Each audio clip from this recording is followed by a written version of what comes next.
Hello YouTube and welcome back to Simple Tech News, a tech show where we talk about daily tech news across the world.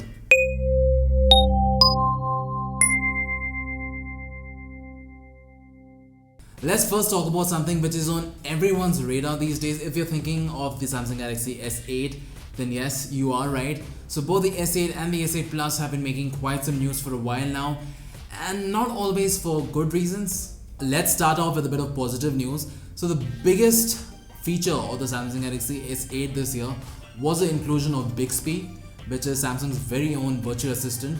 But before the launch of the product, Samsung announced that Bixby Voice will not be launching alongside the product when the product releases. They said they're going to add it later on with an update. So the good news now is that Samsung has started rolling out the Bixby Voice update in South Korea, although it hasn't released in other regions, so probably we'll have to wait a bit longer, but hopefully soon. Also, a lot of users of the Samsung Galaxy S8 and the S8 Plus have complained of a red tint display, and Samsung have responded to this by issuing a software fix to solve the issue. And also, Samsung has started rolling out this new software fix in India as well before the official release on Friday. So people who want to purchase either the S8 or the S8 Plus will not even have to deal with the red tint issue. But there's another bug in the device which has been recently pointed out, where users have complained that both the devices, the S8 and the S8 Plus, just randomly restart. So it's basically like a boot loop issue, but Samsung haven't officially acknowledged this issue yet. WhatsApp is launching a new feature that let you pin your favorite chats to the top of the list. You can pin up to 3 of your favorite chats at the top of the list, which will stay at the top regardless of you receiving a message from any other contact or any other chat. So this new feature was first spotted in the beta version of the app, and it should soon release for other versions of the app as well. The board of Snapdeal is expected to meet today to discuss the sale of the platform to Flipkart. The talks of the sale of the e-commerce firm have been pretty open for a while now. I think most people know about it, though it's not official yet. So the entire board of Snapdeal, the founders, the investors, the venture partners, all of them are going to meet today to discuss the sale of the firm. Snapdeal was valued at $6.5 billion in Feb last year. However, the valuation is said to have decreased since then, so we'll just have to wait for further information to see how much will Snapdeal actually sell for. Uber is set to introduce an all-new privacy settings menu in the app, which according to the company will make using the app more easy and simple. The biggest improvement or the biggest feature in this new format would be account deletion.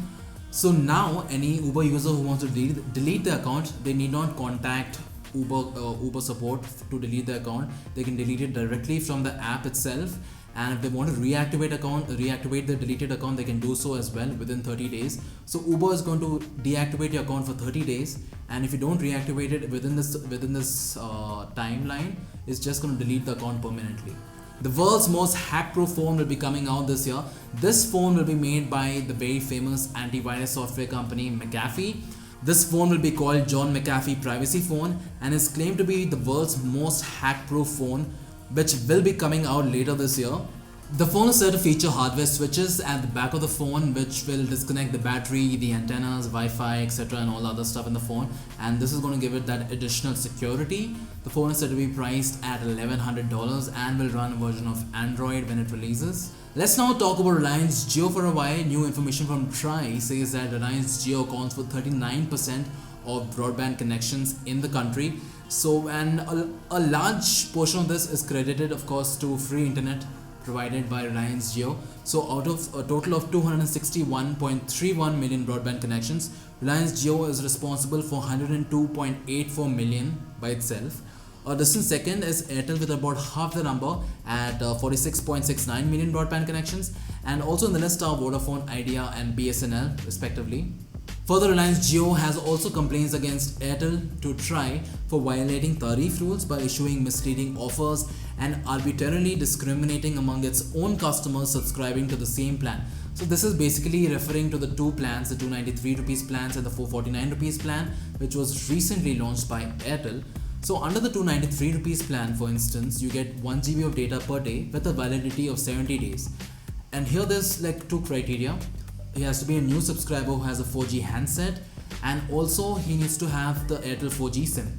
Any other user who does not match these two criteria, maybe he has a 3G phone, or maybe he doesn't have a 4G enabled SIM, Airtel SIM, if he subscribes to the same offer, he will only get 50 MB of data per day with a validity of 35 days. So even the validity of the plan has been brought down to only 35 days. So there's a clear distinction here, but we'll just have to see how Tri reacts to this. So that was all for today. Thanks for watching, guys. Subscribe to Simple Reviews for daily tech videos. Join a very new and exclusive WhatsApp VIP broadcast list. Just save the number on the screen and send us a message and we'll add you to the list. Also follow us on social media. So that was all for now. Until next time.